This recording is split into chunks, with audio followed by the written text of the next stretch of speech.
Friends,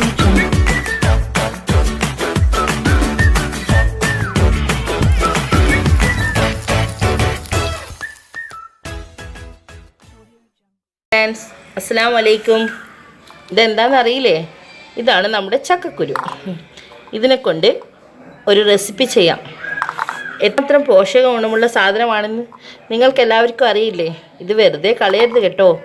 ഏതെങ്കിലും വിധത്തിൽ ഇത് ഉപയോഗിക്കണം. ഇതിനെ കൊണ്ട് നമുക്കൊരു അടിപൊളി ഡിഷ് ചെയ്ത് നോക്കാം. എനിക്കിത് വളരെ ഇഷ്ടമാണ്, നിങ്ങൾക്കും ഇഷ്ടമാകും. തീർച്ചയായും നിങ്ങളും എൻ്റെ കൂടെ ട്രൈ ചെയ്യില്ലേ? അങ്ങനെ ആ ചക്കക്കുരു നേരത്തെ കട്ട് ചെയ്ത് വെച്ചിരിക്കുന്നതാണ്.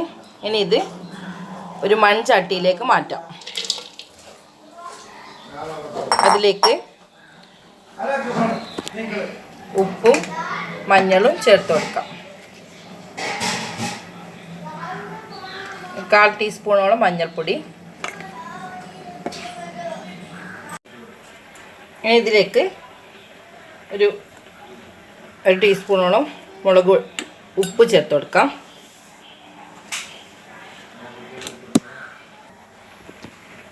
അതിലേക്ക് 1 ടീസ്പൂൺ മുളക് പൊടിയും കൂടി ചേർക്കാം.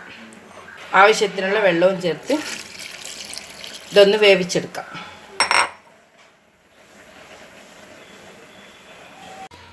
അങ്ങനെ ഇവിടെ കുരു നന്നായി വെന്തിരിക്കുകയാണ്. വെന്ത് ആ വെള്ളമൊക്കെ വറ്റിയിട്ടുണ്ട്.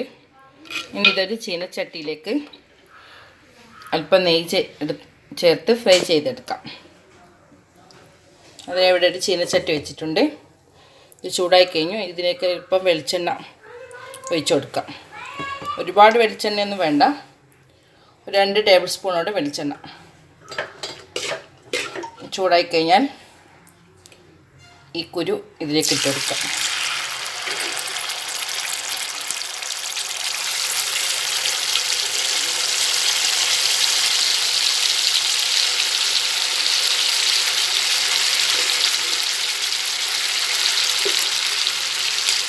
ഇതിലേക്ക് കറിവേപ്പില കൂടി ചേർത്ത് കൊടുക്കാം. ഇത് നന്നായി ഇവിടെ തയ്യാറായിരിക്കുകയാണ്. ഇതിനൊരു പാത്രത്തിലേക്ക് മാറ്റാം.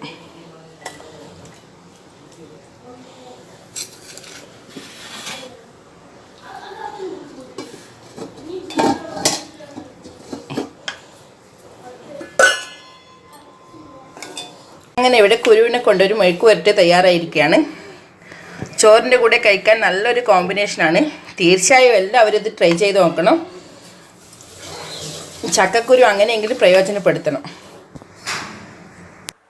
ഇഷ്ടമായെങ്കിൽ ഷെയർ ചെയ്യാനും ലൈക്ക് ചെയ്യാനും മറക്കരുത്. നിങ്ങൾ ഈ ചാനൽ ആദ്യമായിട്ടാണ് കാണുന്നതെങ്കിൽ താഴെയുള്ള സബ്സ്ക്രൈബ് ബട്ടണിൽ പ്രസ് ചെയ്യുക. ഒപ്പം തന്നെ അടുത്തുള്ള ബെല്ലൈക്കണിലും ക്ലിക്ക് ചെയ്യുക. Thanks for watching.